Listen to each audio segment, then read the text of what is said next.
Thank you, Naomi, for those powerful words. Our next speaker will be Alison Clancey, who is here from Vancouver. She's part of SWAN in Vancouver, and she's a community developer with Living in Community, whose model of community development on sex work-related issues has been recognized by British Columbia's Missing Women's Commission of Inquiry as a model that other communities in British Columbia should adopt. The provincial work is underway with plans to expand to other parts of Canada in the coming years. However, tonight she is here representing SWAN Vancouver Society, where she is the executive director. SWAN supports newcomer, migrant, and immigrant women engaged in indoor sex work. And tonight she will be speaking on the impacts of anti-trafficking discourse on immigrant sex workers in Vancouver.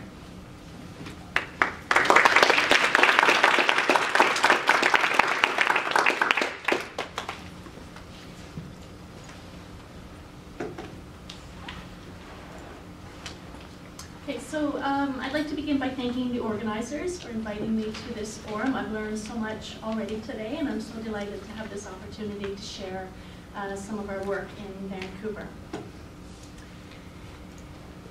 So SWAN Vancouver Society was formed in 2004, and as Jean pointed out, we support immigrant and migrant women engaged in indoor sex work. We make a distinction between immigrant women and migrant women because the service needs of those two particular populations are quite different. We advocate for the decriminalization of sex work, and we work our best to ensure that the women can work safely without discrimination. And most importantly, perhaps, we celebrate immigrant and migrant women as integral to the sex worker rights movement. So most of the time, I can't bring up the work that I do without the response being, oh, those poor Asian women trafficked to Canada by international crime syndicates, passports confiscated, held against their will. And then that's all peppered with racist stereotypes of the women being passive, submissive, uneducated, and no agency. And in actual fact, this could be no further from the truth. In reality, we support primarily Chinese women, but that's because Vancouver is the most Asian city outside of Asia. In the past, we've worked quite extensively with women in the Iranian community as well. So the women that we support, they are actually a little bit older than what's thought. They're usually in their 30s and 40s. In the massage parlors, they do have status, so they are either Canadian citizens or permanent residents. We do work in apartments and condos as well. Those women have more precarious immigration status. They may be here on tourist visas or student visas. We know the women to be strong-willed, strong, and resilient, and we certainly don't represent them as victims. So to present a alternate narrative to the one that's often presented in anti-trafficking discourses, we're releasing a new publication this week entitled Chinese Sex Workers in Toronto and Vancouver. So this is a community-based collaborative research project by SWAN in Vancouver, the Massage Parlor Outreach Project at Agincourt Community Services Association in Toronto, and Zitang in Hong Kong. So Zitang initiated this research a number of years ago for sex workers in Hong Kong who were interested in learning how to work safely and more effectively in Canada. A total of 60 Chinese sex workers in Toronto and Vancouver participated, and this report is now available on our website. So although we work with women who are often perceived to be trafficked, it is quite rare that we ever come across any case in the sex work sector that has the hallmarks of trafficking, such as coerced work. In the time that I have been with the organization, since 2009, I personally have not met one trafficked woman. So you may ask, if SWAN doesn't encounter women who are trafficked, then why is SWAN involved in the anti-trafficking dialogue? And believe me, I have a lot of other things that I would prefer to be doing, but this takes up so much of my time. So we are involved in this dialogue because we identify the harms and the human rights violations caused by the repressive and misguided anti-trafficking measures. We feel that we have a responsibility to speak out, and we are compelled to speak out about all of the misinformation that is out there. Unfortunately, like I said, we spend an inordinate amount of time addressing the harms of the discourse. So I'm just going to speak very briefly on some of the consequences of and the harms of the anti-trafficking discourse, and I'm going to look at campaigns, raids, and anti-trafficking funding.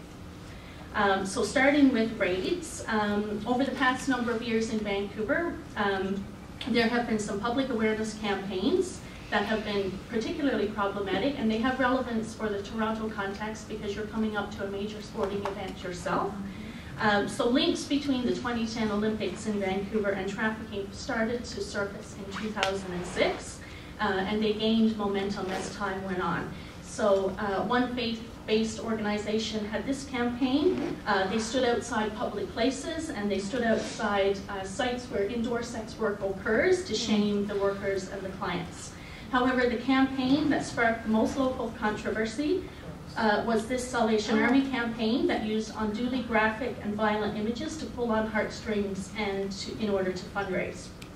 So in addition to reinforcing the stereotypes about the women and conflating sex work and human trafficking, what was particularly disturbing about these campaigns was how unaware and oblivious they were to the harms of the harms these type of campaigns cause. Sorry, I was just put off about by my 3 minutes. Sorry. Because I haven't even gotten to the part about Vancouver that I wanted to get to yet. Anyway, I'll speed along. So our response to that was in 2011, the president of our board, Julie Ham, who's a GATW associate, she published The Cost of a Rumor, which is a guide to sorting out the facts and the myths about sporting events. And this would be a very useful resource for Toronto to counter some of the myths and misinformation that you will be hearing in the coming months.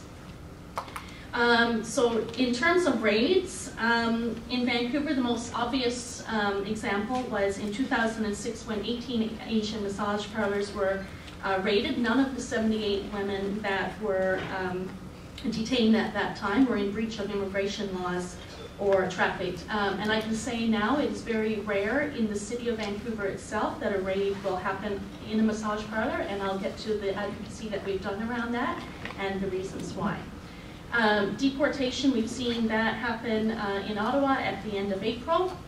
The displacement of sex workers, that's a conversation that I'm really promoting in Vancouver right now, because in Vancouver we saw what the displacement of street-based sex workers from one neighborhood to another into the more industrial areas and unlit areas of Vancouver led to.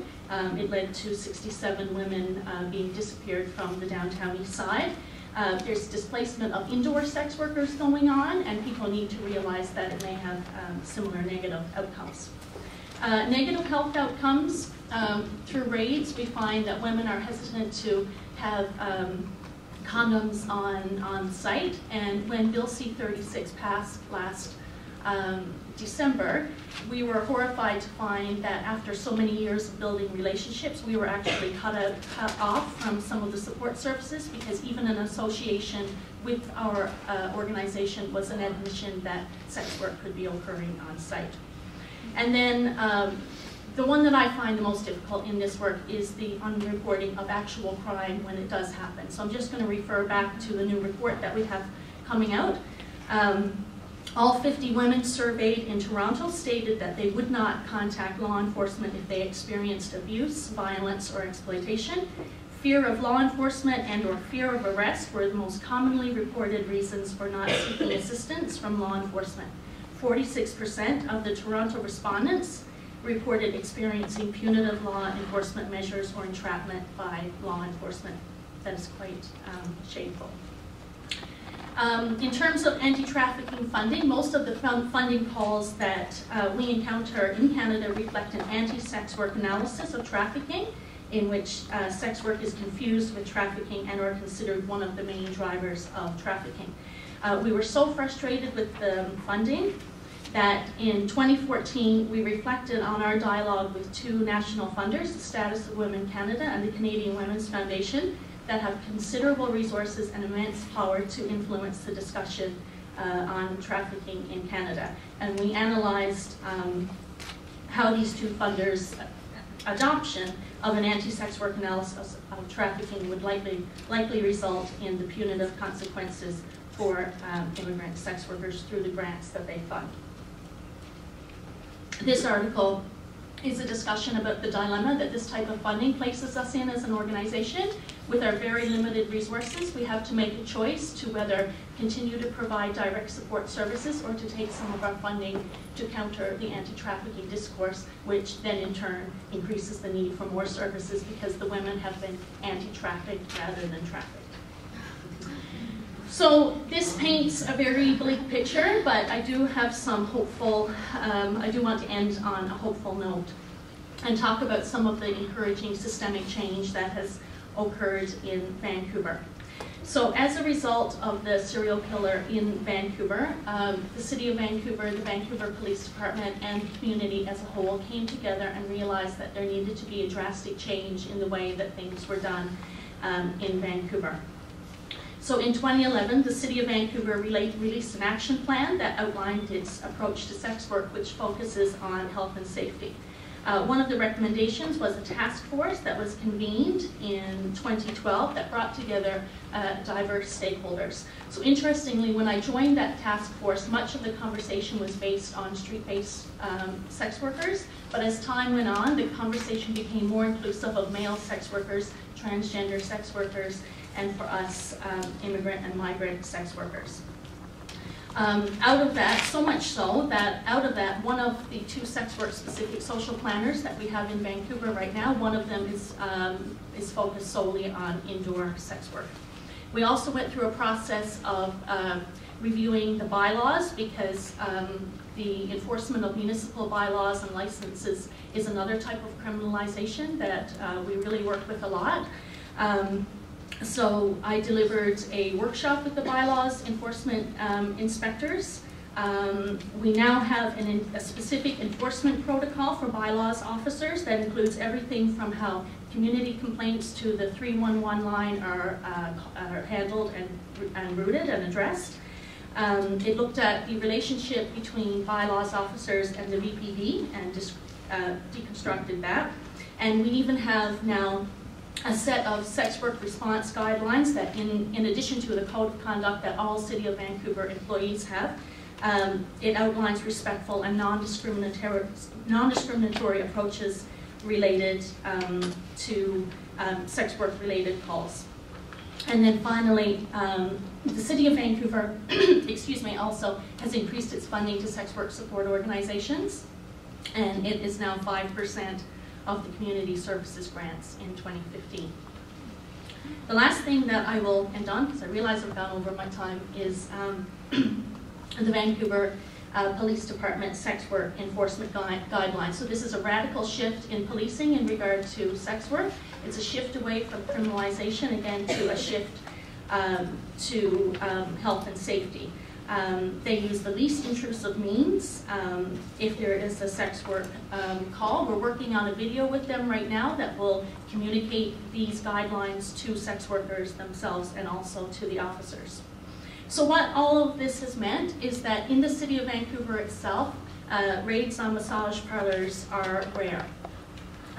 There was one in 2014. A call was made from within the parlor itself, so they had a duty to investigate. But what came out of that was one whole year of meetings where we met with the Vancouver Police Department, the municipal bylaws, and Canadian Border Services that were involved in that raid to ensure that that type of excessive enforcement doesn't happen again.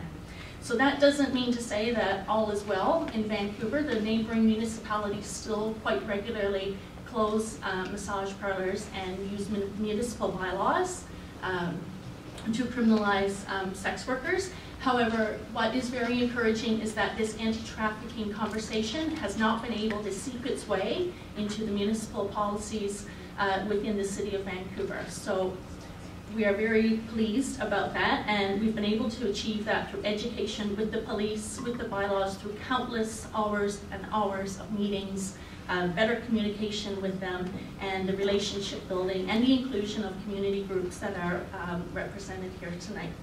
So, thank you.